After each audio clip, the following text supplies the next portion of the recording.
Aloha. Welcome to the Mr. G podcast. This is episode 27. Today is Sunday, June 11th, 2023. It's a sizzling 78 degrees here at about 7:30 in the morning on the outskirts of Chinatown in Honolulu, Hawaii, the largest city in the Pacific, the oldest city in the Pacific. On yesterday's podcast, we had a great episode. It was one for the record books. We did the top 5 best UFO evidence of the 21st century, as well as my favorite UFO stories as well. Today, it's a lighthearted Sunday. We're just going to talk about concerts. When I was growing up, I used to go to music concerts, and I remember the very first concert and the second concert and the third concerts. I wouldn't go to concerts now, or at least I wouldn't enjoy them like I did when I was in my teens and in my 20s. And somehow I managed to get tickets, and somehow we made it happen. What is the first concert you guys ever went to? Put it in the comments. The very first music concert I ever went to was a band that none of you listening have ever probably heard of, a band called Humble Pie. I have barely even heard of them. You can barely even find anything on the internet about them. But when I was a door-to-door newspaper salesperson in a crew with a bunch of other kids my age, 14, 15, 16, and we worked at this job with our boss was this guy, John Ornelas. He was like in his 40s and an alcoholic. He drove a beat up Bolt van. He'd pick us up and drop us off at all of our houses, take us to different neighborhoods around South Texas, and we would sell newspaper subscriptions. So on this particular weekend, he said if we sold a certain amount of subscriptions, he'd take us to this concert. And I was like 15 years old, had never been to a concert. I remember on the way there, I had a pair of handcuffs that I had bought from like a spy store, and they were real handcuffs. And I handcuffed my twin brother Michael and this other guy Jason Lafferty together on our way to the concert, and they were just like, and I wouldn't give them the key. I told them I didn't have the key, and they were just fighting with each other, just like each of them were cuffed, and they were almost in a fist fight. And then finally, they made me unlock them. But the concert itself, Humble Pie, their most famous song was 40 Days in the Hole. So if you want to look up Humble Pie on the internet, their single that they had came out in the 1970s. This was in the 90s when we saw the concert. But their one song that got any traction was called 40 Days in the Hole. And John Ornelas was like an old hippie type. And so he knew he knew a lot about music. John Ornelas taught me more than any other adult in my whole life. And I really appreciate that for him. He wasn't the greatest guy, but he did teach me more than anybody else, any other adult when I was growing up.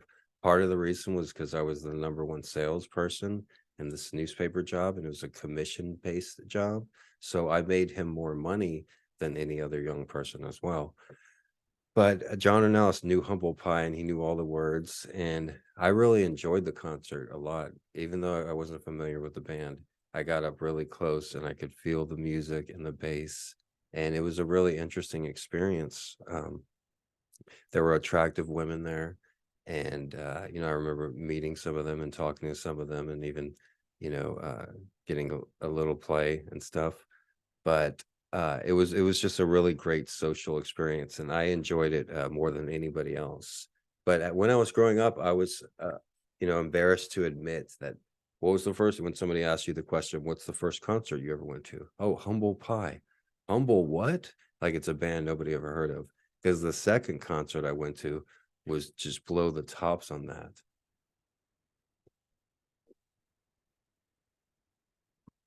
The second concert I ever went to was White Zombie and Pantera. And this was in for the Great Southern Trendkill tour. It must have been 96 or 97. So I was about 16 or 17. No, I was about 16. I wasn't 17 yet. And I had the time, me and my friends, Jonathan, Benny, and even my brother a little bit, we would listen to Pantera and White Zombie in particular, because White Zombie was a little bit more mainstream. And they had a few songs that they played on the radio and stuff, like Astro Creep 2000 and More Human Than Human. Pantera was just like hardcore, and and we were familiar with them somewhat. But on my way to the concert, I was supposed to like meet up with Nathan Guidoni actually too, and uh, we go to the concert. We go to the concert. I'm on my way to the concert, like to the bus stop, and it's in the early afternoon. And I'm walking to the bus stop, and a car drives by me as I'm walking down Henderson Pass towards Thousand Oaks. And the car like flicks me off. A couple of young guys in there in the car flick me off or yell some stuff. And I'm on my way to the Pantera concert. I'm feeling all tough. And I flick them off back, hey, they flicked me off. I flicked them off, right?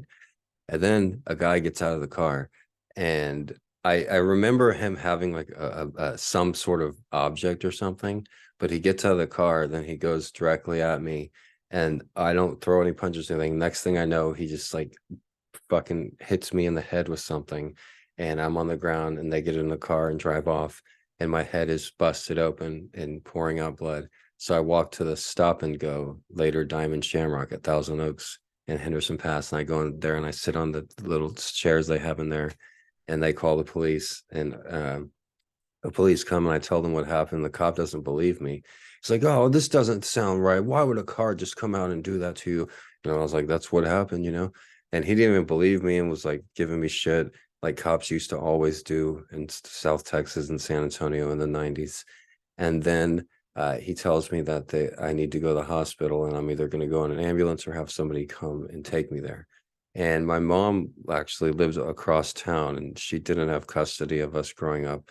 And so I hadn't seen her maybe in a week or two. And I couldn't call my father because he didn't give a shit about us. But I called my mom and I asked if she could take me to the hospital, because apparently I needed stitches and my head was pouring blood. So my mom comes, I'm covered in blood, and she takes me to the hospital. They give me like 12 stitches above my left eyebrow, one of the eyebrow, both of my head. There's stitches all on my forehead from here to here from different altercations. But this was the first time I had my face stitched up. And we go to the hospital, they stitch me up. They give me a couple pain pills, and then my mom takes me to Target or Walmart or somewhere and buys me like all new clothes. And then she takes me to the Freeman Coliseum where the concert was at. If you want to know what day this happened, it was the day that White Zombie and Pantera played at the Freeman Coliseum. And so she takes me to the concert, and I have all these bandages on my head and stuff. And I end up running into my friends there, Nathan Guidoni and everybody, and they're like, "Oh, what happened? Did that happen in the mosh pit?" Everybody asked me that all night. "Whoa, did that happen in the mosh pit?" Because I had like bandages on one side of my face. But I still was like, looked cool, I guess. The best thing about that concert was the amount of young women. For the first time, everybody was like, I was up close to the stage, but like a lot of women were like, they wanted, I was near like at least half a dozen women. Like I don't go into detail. All right. Hey man, I was 17-year-old Mr. G. What do you expect? Okay. Women were ripping my fucking clothes off at that time. And at a concert when a lot of young people are all together, I had a lot of like, action, a lot of women rubbing on me and vice versa. And it was a very pleasant experience. And I left with a few phone numbers that I never called. But it was a great concert, and I really loved it. White Zombie opened for Pantera. It was crazy the amount of energy and moshing, and like I said, there was so many attractive women and everything like that.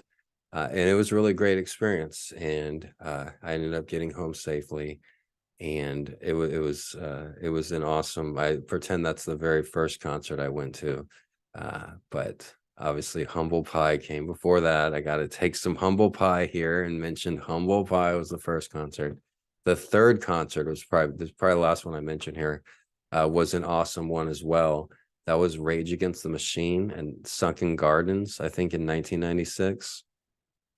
And I went to that concert by myself, I think, but I was friends with the radio station 99.5 KISS. I had a friend there, a DJ, and I would call up the radio station a lot. So they managed to give me free tickets to a number of concerts, maybe a dozen concerts.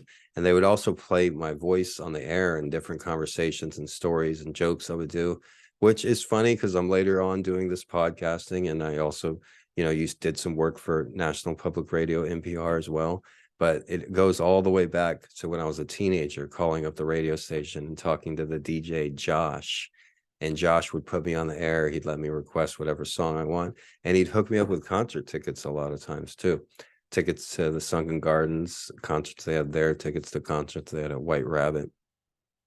But on this particular, I think I paid for the Rage Against the Machine tickets. I was, making good money as a door-to-door newspaper salesman, $400 to $500 a week. I was the top salesman. So I bought these tickets to Rage Against the Machine, and it was right when Evil Empire first came out, the album that they're most known for, that has the songs Bulls on Parade and People of the Sun. Those are the two biggest singles off of Evil Empire. And it has the, image of the guy with just like a superhero with a haircut or whatever. But that song, I don't remember who the opening band was, but they played and nobody really cared or anything. But then the band Rage Against the Machine, they came out and they didn't even do a sound check. They just came out, and then they opened with one of those two songs, either People of the Sun or Bulls on Parade, I think, when it's like dun, dun, dun, dun, dun, dun. And everybody, Sunken Gardens is an outside area, and the front of the stage is like sunken down, and then there's like an outside area where everybody's spread out. But they came out and they opened with that song and that riff,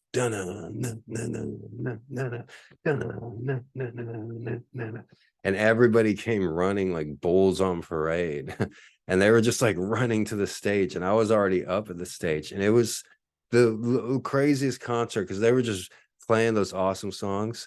And at one point it was just like a riot, so much moshing, so much craziness. Like at one point somebody climbed up the light pole and like started like beating up the light. It was the craziest thing I've ever seen. People were climbing to the top of the stage, and like because at Sunken Gardens there's like an area at the top where there's like rocks and woods and stuff. And I've been up there before. I took a female up there once during a concert. I forget which one. Oh, I'll tell you that story some other time.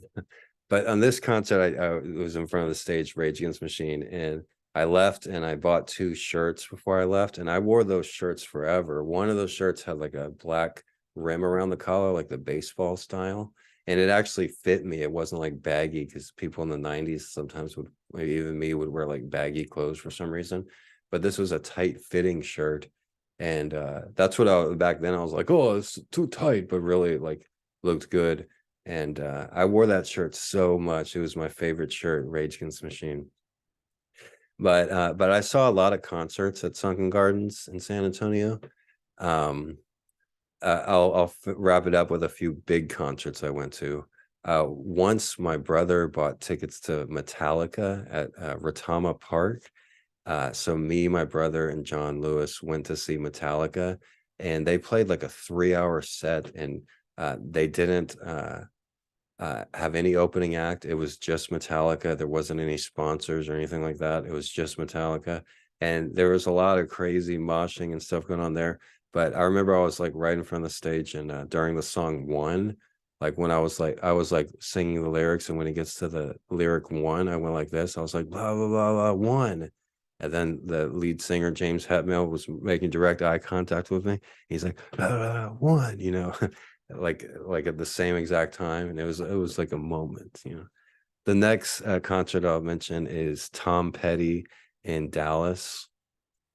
And I went there with a bunch of people that weren't really my friends. And you never want to go with a group of people that aren't your friends and that talk shit about you. So the actual concert, Tom Petty, was good, but getting there was rough, because it was just me, my brother, and we went with Benny and Benny's friends, but Benny's friends did not like me or my brother. And the night before, we were in a hotel and like sleeping on the floor, and I could not get any sleep. And I woke up, I opened my eyes in the morning, and my brother's like, you slept a lot. I saw you. Your eyes were closed. And I was like, no, I didn't sleep at all. And we got in a huge fight. And but when the concert actually happened, it was a great experience. It was an outdoor venue as well, but it was so huge, and you couldn't get close to the stage. They had seats in front of the stage. The opening act for Tom Petty was Blind Boys of Alabama, which I remember enjoyed too. But I remember Tom Petty, he played, songs that I grew up hearing. and hearing those songs live was just incredible. And like it was hard not to like break down into tears, like I was a Beatles fan. Like during Free Falling, at least I had to keep my composure during Free Falling, because like that's like one of the first songs I ever learned on the guitar, one of the only songs I learned on the guitar. But hearing that first chord, the G, the dun, then the D, dun, dun, dun, dun, dun, dun, dun, it was just like, whoa. Like, but yeah, I'm getting choked up right now. No, but out of all the concerts I've ever been to, that one was the only those are some of the most memorable. And that Tom Petty Free Falling song, that was when I was just like, hearing it live. And if you're a young person listening to me, you really do want to go to concerts when you get a chance. It's a different time now, and people aren't as friendly anymore, and they're not in public in particular, and especially in real life and in one-on-one conversation, and everybody has phones, and so that changes the whole dynamic of things.